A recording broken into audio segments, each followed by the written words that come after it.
I think it goes deep. I think it goes deep. 3-4 rounds in for sure.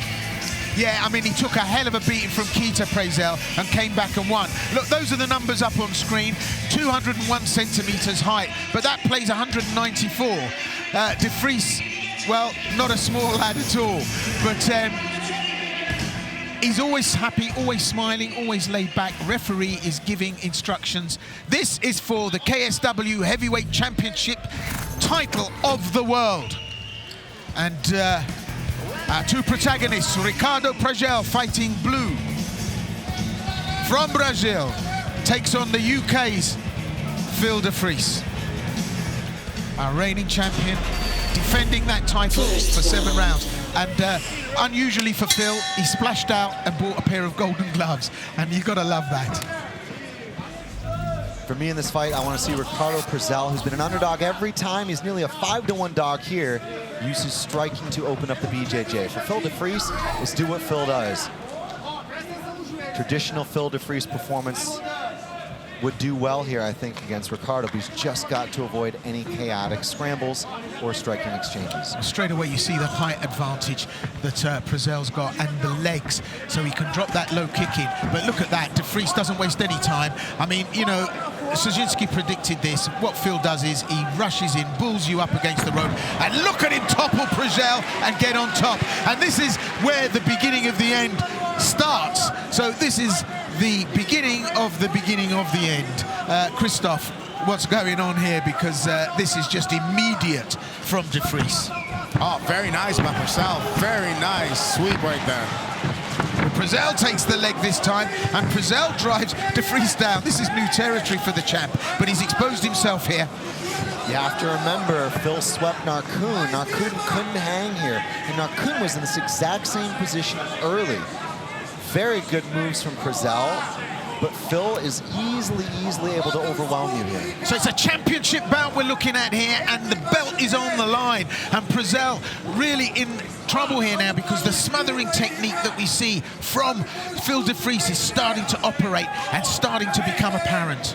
It's that deep half guard position that Prasel is often so good in, but Phil, again, that float, that head and arm control, and the slightly busy ground and pound, tough to deal with. Yeah, Phil's wheelhouse right here. This is what he does best.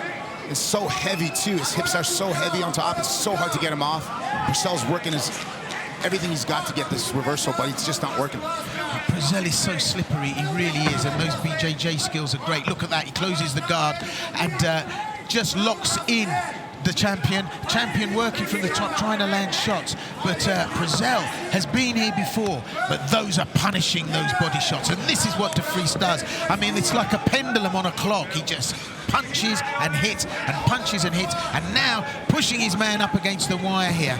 I'm glad we got to see this early when grips are good, so we get a more definitive answer of who's the better grappler for MMA. Well, de Vries on top, controlling, and you know, Prasel was never going to dominate. He needed a rabbit out of the hat, a real surprise here to deliver something. But great skills. I mean, he's rolling with de Vries and he's protecting himself. The body shots from de Vries will take their toll, but we're, well, just over halfway through the first round, and so far Prasel really hasn't taken too much damage, and it's still been a difficult task for de Vries to nail his man down, but we've got 5 rounds to go. You can see the look on Prasel. He's starting to struggle here. And we nearly caught the invert, but Phil just shut it right down. What a statement from Phil de Vries to initiate the grappling right away against the guy who was supposedly his biggest threat in these positions. So using that weight, I mean, it's like being under 12 duvets with the heating on, isn't it? I mean, it's just incredible to see de Vries work. And it's an inimitable style. And the left eye of Prasel in all kinds of trouble there. It's swollen, there's a cut, and de Vries sees it and attacks it. And we talk about fight IQ, but, you know, winning is the object of the game. And so, you know, the smart route is the quickest way to the win. Beautiful pass there from Phil. I love how he postured and stood up the second the guard became a little bit dangerous for Prasel. Don't see enough fighters do that in MMA. Very slick. I think the champion's looking to finish this very quickly. The weight on top of Prasel is unbelievable. I mean, the length of the legs of Prasel are actually a disadvantage because the champion's using them to kneel on and leverage himself into position. Oh, Phil's got the neck. He's gone short choke here. Oh, he's got the crank on there. There's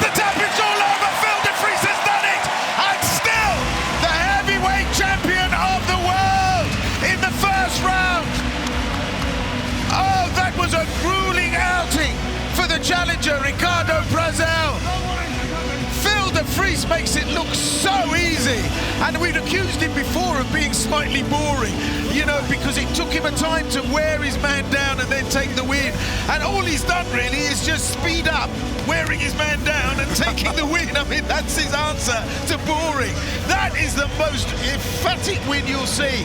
He's now defended the title 7 times. He is the UK's and Sunderland's finest.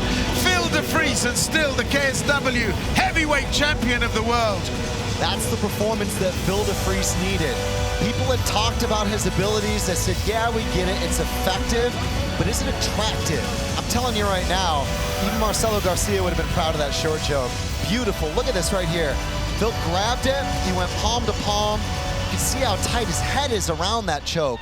And you know what? Ricardo Prasel is a black belt, he's been here.